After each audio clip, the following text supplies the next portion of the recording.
大家好，欢迎来到本期节目。今天我们来聊一聊近期不少网友都在关注的一个话题：菲利斯塔在非洲的视频质量到底为什么不如他在国内时的内容那么有意思了？曾经的菲利斯塔是许多人眼中的宝藏博主，他的生活真实自然，既有非洲的风土人情，也充满了烟火气。尤其是当他与老李、小曾一起合作拍摄内容时，视频节奏紧凑，人物互动有趣，内容的可看性和传播度都非常高。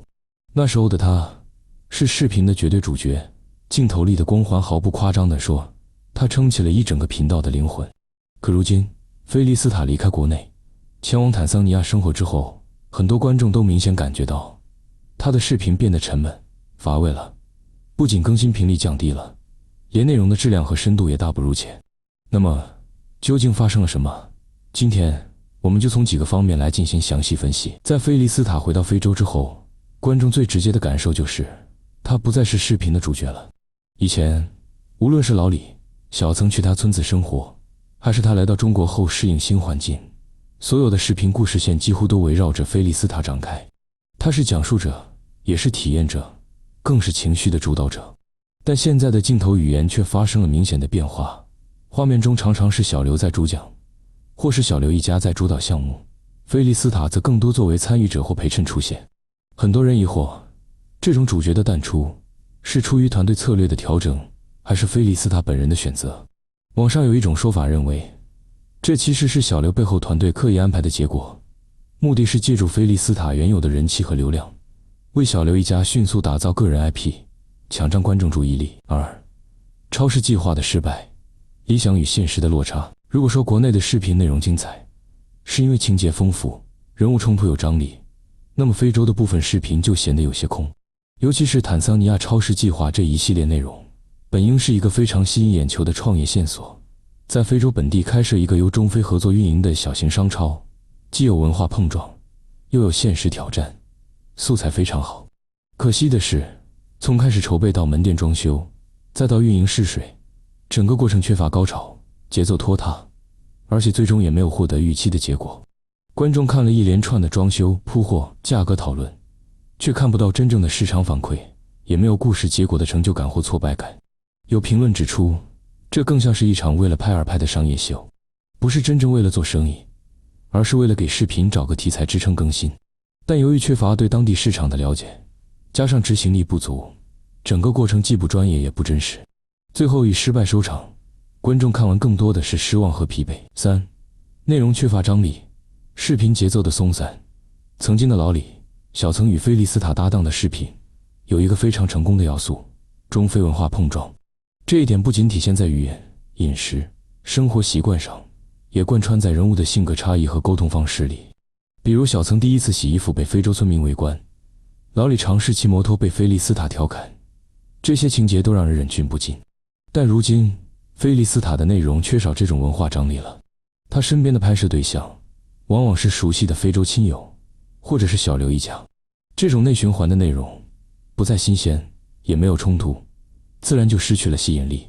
此外，视频剪辑方面也不如从前紧凑，很多时候就是流水账式的记录，镜头缺乏叙事能力。观众期待的是一个故事、一段经历或者一个文化观察，而不是无头无尾的日常记录。四、流量分配争议，菲利斯塔是被利用了吗？最具争议的一点是，有网友提出这样一种质疑：菲利斯塔原本辛苦积攒起来的人气，如今正在被小刘一家借壳吸收。这种说法并非空穴来风，在他回到非洲之后，出现在他视频中的小刘、小刘妻子、小刘孩子等人，逐渐成为镜头的常客，而这些人物也迅速孵化出自己的存在感，甚至有网友开始称小刘是非洲生活的中国代表。有人说看小刘的视频更接地气。那么问题来了，这些播放量原本是谁带来的？观众最初是为了谁而点击？又是谁在背后默默承载起非洲生活的真实压力？答案很明显，是菲利斯塔。他用自己跨国的身份，对中非文化的理解，对中国观众的尊重和包容，构建了一个可以了解非洲的窗口。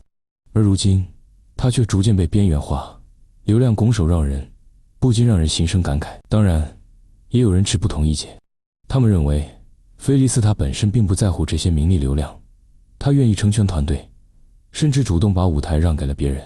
这种说法也有其可能性，毕竟从他一贯的处事方式来看，菲利斯塔始终比较低调，面对网友的支持与质疑，他从未公开发声或反驳，也很少参与流量战争的讨论。5、平台策略变化，内容分发机制的影响。我们也不能忽视平台算法对视频曝光量的影响。近年来，不少短视频平台都在推动本土内容本土化。对于跨国、跨文化的账号来说，要维持高播放量和活跃度并不容易。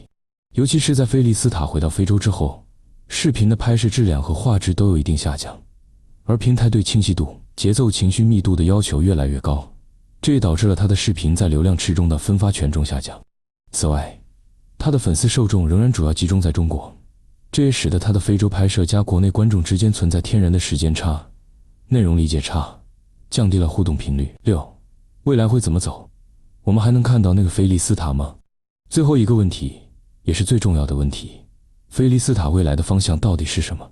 是继续做一个非洲的记录者，把镜头对准自己的家乡与生活，还是重新回到国内，和老李、小曾重新联手，制造更多文化交锋的精彩瞬间？